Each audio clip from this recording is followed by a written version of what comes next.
Hello and welcome to this short video discussing the results of the Öresund Wellbeing Community Heritage Survey and its implications and how it can help us understanding the role that digital can play.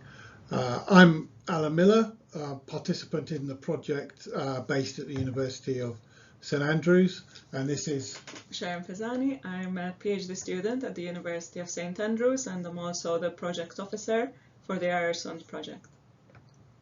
Okay, so we'll just start off. Well, we'll look at these things during the talk. Just briefly recap on the survey participation and goals. But if you want more on that, go back to the original presentation by Jess. Look at the 4 themes that we have. Participation. There's a lot of concern in the survey about lack of opportunity for participation in different aspects of North Uist life. The real importance and significance of natural heritage to residents, and also the significance of cultural heritage and concern about maintaining and strengthening the use of Gaelic and its significance. And we'll just look a little bit at threats, but the main things we're going to look at are access and use of digital technologies in the context of heritage. You're going to talk about that, I think. Yes. And then we'll look a little bit at priorities for the future and how they can be realised. So first of all, this kind of discussion takes place within the context of more and more people having access to the internet. These are global figures, so 70% of individuals in the world have direct access, and also of growing use of social media. Something like we're standing at just over 5 billion, which is about half of the population of the planet. So there's more people having access to digital technologies and spending time on them, but also the more capabilities. So we've seen, like, starting off with websites and more people doing social media, streaming audio, streaming video, digitization, and increasingly the growth of virtual reality and interactive maps. There's lots of new and ways in which we can use digital technologies to engage with well-being and heritage, and it's becoming more effective as every year goes by. And we can see that in terms of the way the commentary uses digital technologies. It has a lovely Facebook page with over 900 followers where you can find out all about activities that are taking place. This is an example of a website and an archive showcasing the music of North Uist, and this is an example of virtual walks that we've been working on and using. And in fact, we have done some evaluation of these virtual walks which show that people who've done the walks feel that it increases community access to heritage, it will help communicate heritage, and people find it engaging and interactive and easy to use. So we've had some very positive feedback as well. Within that context, we can then look at the results of the survey, and I think, Sharon, you're going to talk about that. So I'll squeeze out of your way a little bit here. So the survey, quite surprisingly perhaps, showed that a lot of the people on North Uist are digitally accessible. They have a mobile phone, they have smartphones, they are well connected, and as Alan, you were saying before, the digital capabilities that the pattern of which you can see all over the world, you can also see it in North Uist, because most of the people use email. Obviously, post-COVID, we have seen an increase as well in video conferencing, so we have 74% who use video conferencing. A lot of people have social media accounts, 71% in fact, and that helps us remember that we need to include the social media and any kind of digital tools when we are creating heritage pieces. Out of the 71% who have social media, in fact, on North Uist, the most popular is Facebook, followed by Instagram and Twitter. Facebook is in fact higher than the UK reach, which is just 70%. So Facebook does remain the most important social media tool in North Uist. In respect of video conferencing, Zoom is the most popular. It is roughly the same in the UK. However, this UK data shows the most well-known messenger services, not necessarily just video conferencing. And we know that video conferencing in North Uist is perhaps not the same as just having a video call with your relatives. So maybe that's why something like Facebook Messenger was rated a bit lower. When asked how people keep updated, the most common was websites and word of mouth, which is perhaps a more traditional way of keeping updated with what's going on. However, we see that social media is also quite popular, as well as email. And the reality is that social media does also build networks. So it can be seen as replacing or aiding in the word of mouth. People in North Uist generally let others know what's going on, whether they know about an event through online or other ways. Interestingly, printed media is falling out, so perhaps this is a more environmentally conscious people of North Uist that are doing the talking here. When asked what support or resources they might expect from CEUT, we see the most popular was workshops, seminars and tutorials, but there were also drop-in sessions and individual sessions. And this support will be implemented in future activities that we do with North Uist. Starting off with the sound archive, which is coming soon, we will have a tutorial session on how to use the archive that Alan showed as well.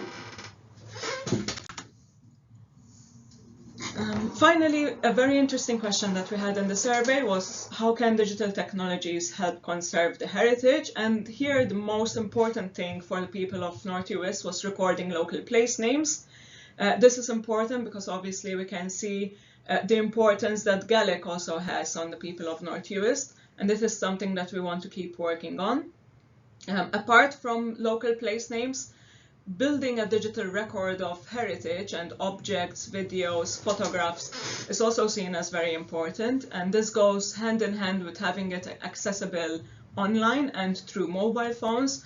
So we don't, people in North Uist don't want to have access to their heritage just in museums or perhaps just by visiting the local archaeological sites, but they expect to find them as well online. So moving on from the survey, we identified two big potential areas. One of them was place names and stories. The other one was climate change, which was a big issue that was pointed out by the people during the survey. With our place names activities, we aim to record Gaelic place names. We are already on track to creating this, and we've recorded a number of around 200 Gaelic place names in Gaelic.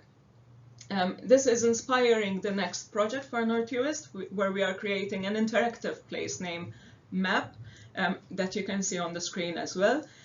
The activity will be both physical with paper maps, so we will go to school, there will be activities where people can point out places that they know the names of on a map and write them down, but it will also be digital, so people can also do this online at their own homes, even in the activities and the events that we will have. And the place names that are recorded will be amalgamated into this one digital map which collects the place names, the local stories, objects. We've already started to record a lot of objects in the digital phase, where people brought in their own objects and we digitized them in 3D and as well recorded the people talking about the objects, giving us their stories, both in Gaelic and in English, so that is a very important thing. And the map will continue to build on the existing archive that we showed earlier as well, the sound archive, along with the images. As we have seen from the community survey, the well-being of residents of North Uist is tied up with the natural environment of sea and land, and also with the language and with the cultural heritage of the island. Yet all of these things are threatened by climate change. and this comes through very strongly in responses to the survey concerns that we have.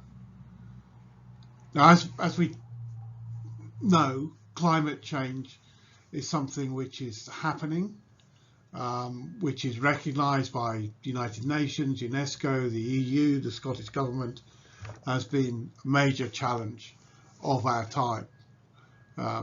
It involves melting glaciers, extreme weather events, storminess, rising sea levels, floods, as well as the increase in average temperatures. And through the survey, we see some of the concerns that have been expressed about climate change. There is worry about coastal erosion will consume fertile macaque land and also threaten archaeological and heritage sites. There's worry about needing to preserve wildlife habitats. It's worry about what will happen if sea levels continue to rise and how can we keep them at the level that they are. There's observation that the shoreline and sea are important to us. There's concern about dune erosion, about coastal erosion, about the loss of the macaque and the fertility and the beauty that it has, about the effect upon the saline lochs, on the migration of the salt from the sea further inland, the effect that flooding might have, and the effect that storms will have in the future. All of these concerns come out strongly in the survey from residents and people who are living in North Uist, and indeed from visitors to North Uist. Now, if we look at what the effects are that are happening now and what they are going to be in the future,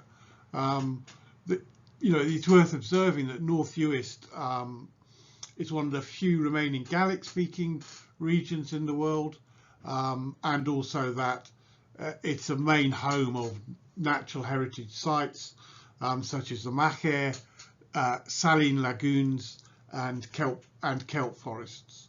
And so a threat to the climate change threats to those are threats of really high significance.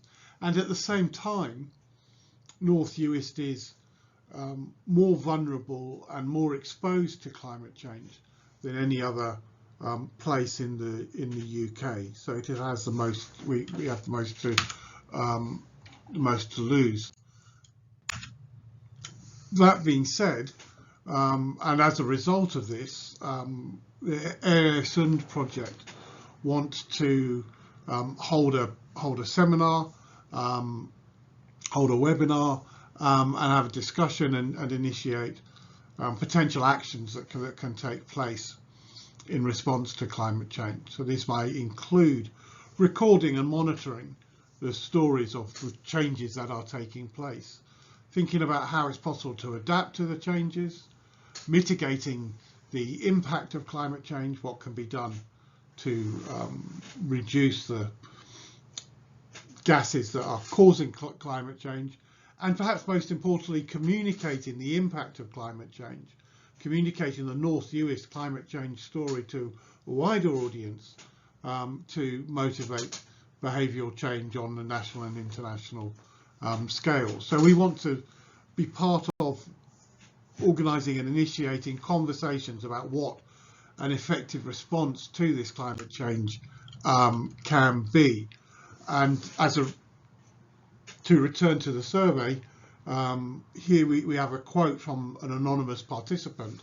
With it being such a unique and precious environment, full of rare diversity, beauty and space, we need to promote it as such, along with its culture, talking about North Uist.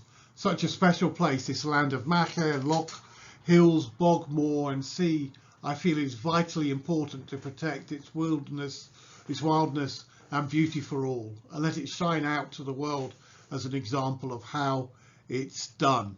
And what we're hoping is that you'll see this video and you'll come along to this climate heritage and well-being webinar where we will take the conversation further about what the effects of threats of climate change are, what the responses are, and what can be done about it. Thank you very much.